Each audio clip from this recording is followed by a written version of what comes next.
Good morning, everybody. I welcome you all to the Japtap classes. This is our session 11. चालू करूया आजचं session. तर आजच्या सेशनमध्ये आजपासून आपण एक नवीन फॉर्मॅट तयार करणार आहे. नवीन फॉर्मॅट आपण स्टार्ट करतोय. तर काय असणार आहे या नवीन फॉर्मॅटमध्ये?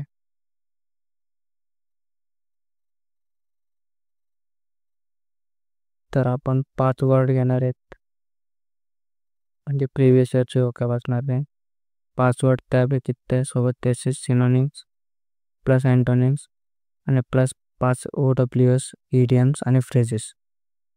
असं आपण आपला डेलीचा फॉर्मॅट असणार आहे. ठीक आहे. आणि दुसरी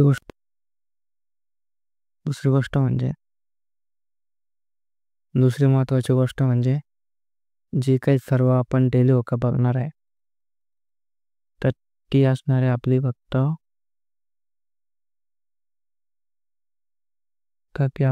आणि फक्त प्रिव्हियस इयर होका बघणार आहे. ठीक आहे. म्हणजे एक्झाममध्ये प्रिव्हियस इयर होकाच जनरली जास्त कमाल विचारले जातात. प्रिव्हियस इयर होका आपण बघणार आहे. तर कुठले प्रिव्हियस इयर आपण बघणार आहे? तर TCS आणि IBPS यांचे जे प्रिव्हियस इयर पेपर असतील मागच्या 3 ते 4 वर्षाची, तर त्यामध्ये जितके काही होका विचारले असणार ती आपण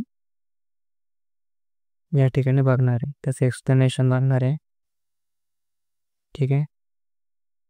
तर कोणत्या एक्झाम येतात आपले? तर त्यामध्ये महत्त्वाचं म्हणजे असं की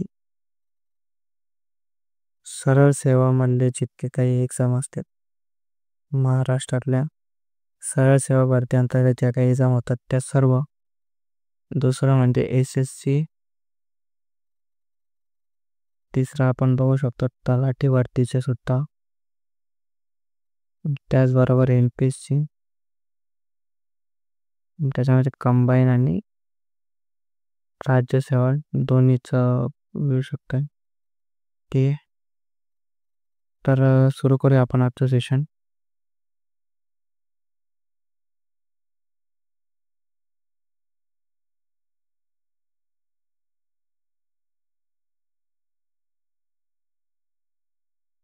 तर पहिला आजचा वर्ड आहे आपला आर्केक.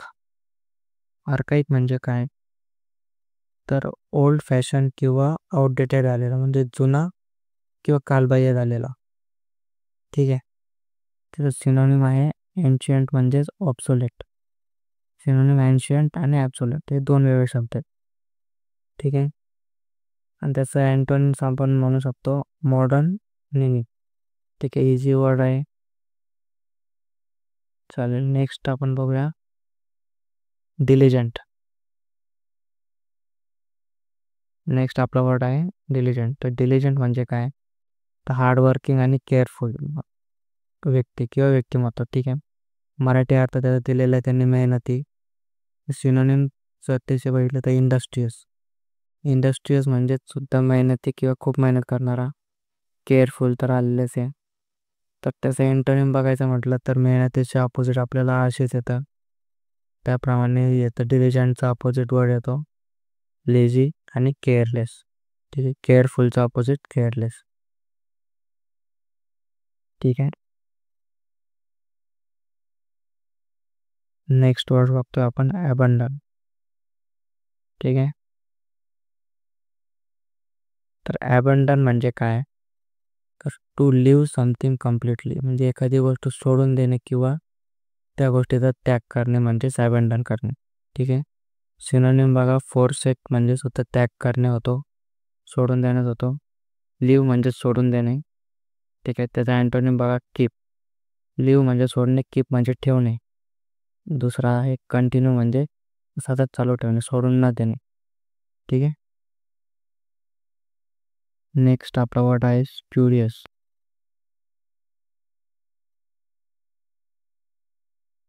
आपला वर्ड आहे स्प्युरियस. तर स्प्युरियस म्हणजे काय? तर नॉट रिअल ऑर ट्रू, म्हणजेच बनावट असलेला, म्हणजे खरा नसलेला. नॉट रिअल ऑर ट्रू म्हणजे बनावटी असलेला, खोटा असलेला. ठीक आहे, तर सिनोनिम बघा फेक. फेक म्हणजे खोटा आपल्याला माहिती आहे. बोगस म्हणजे सुद्धा डुप्लिकेट त्याचा अर्थ होतो. तसा अँटोनिम बघा जेन्युइन आणि ट्रू. ठीक आहे, फेकचे अपोजिट ट्रू. ठीक आहे, नेक्स्ट वर्ड आपण बघतोय फेटल. फेटल म्हणजे काय? तर फेटल म्हणजेच अतिशय घातक असलेला, प्राणघातक असलेला, म्हणजे causing to death, causing death. ठीक आहे, तर सिनोनिम बघूया. डेडली. डेडली म्हणजे सुद्धा प्राणघातक, आणि लेथल म्हणजे अतिशय घातक असलेल्या गोष्टी किंवा जीव घेणं. ठीक आहे, अँटोनिम बघूया.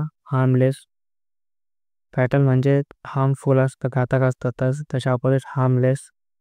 ठीक आहे, दुसरा आहे सेफ म्हणजे प्रोटेक्टिव्ह असलेलं, चांगलं असलेलं. ठीक आहे, प्रतिकूल असलेला. ठीक आहे, आपण पुढचं बघूया. तर आपण आजचे वर्ड बघितले, आता आपण बघणार आहोत वन वर्ड सबस्टिट्यूशन.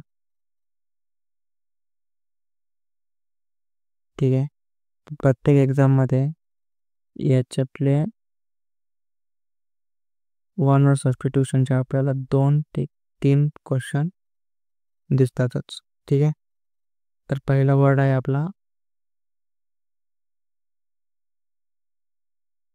पहिला आपला वर्ड आहे अबॅटर. अबॅटर म्हणजेच काय? A place where animals are slaughter for meat. म्हणजेच अशी जागा जिथे प्राण्यांना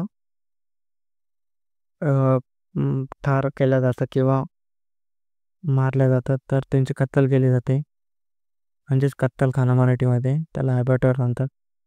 दुसरा वर्ड आहे एपियरी. एपियरी म्हणजे काय? A place wear bees are kept. म्हणजेच मधमाशांचे पालन करण्याचे ठिकाण, जिथे मधुमक्षी पालन केले जातं, त्या ठिकाणाला एपियरी म्हणतात. महत्वाचा वर्ड आहे.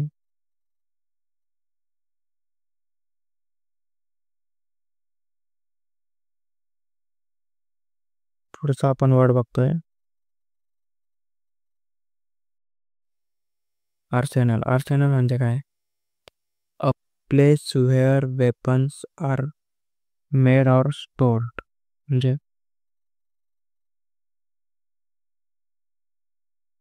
शस्त्रागार. म्हणजे असे ठिकाण की ज्या ठिकाणी वेपन्स तयार होतात आणि तिथे ठेवले जातात, त्याला आर्सेनल म्हणतात. ठीक आहे, शस्त्रागार. आणि दुसरा म्हणजे इथंच वर्ड दिलेलं आपलं आर्मरी. आर्मरी म्हणजे काय? A place where arms and ammunition are stored. हे जिथे बनतात त्याला आर्सेनल म्हणतात, आणि जिथे स्टोअर केले जातं त्याला आर्मरी असं म्हणतात. ठीक आहे, शस्त्रसंग्रहालय. पुढचा आपण वर्ड बघतोय असायलम. असायलम म्हणजे काय? A place offering shelter and protection to the mentally ill or refugees. म्हणजे असे आश्रयस्थान की जे मनोरुग्णांना त्या ठिकाणी आश्रय दिले जातं. असायलम म्हणजे मेंटल असायलम म्हणजे मानसिक रुग्णांसाठी असलेलं निवासस्थान. ठीक आहे, चालेल. तर मग आजचं आपलं सेशन आपण इथेच कन्क्लूड करूया. थँक्यू.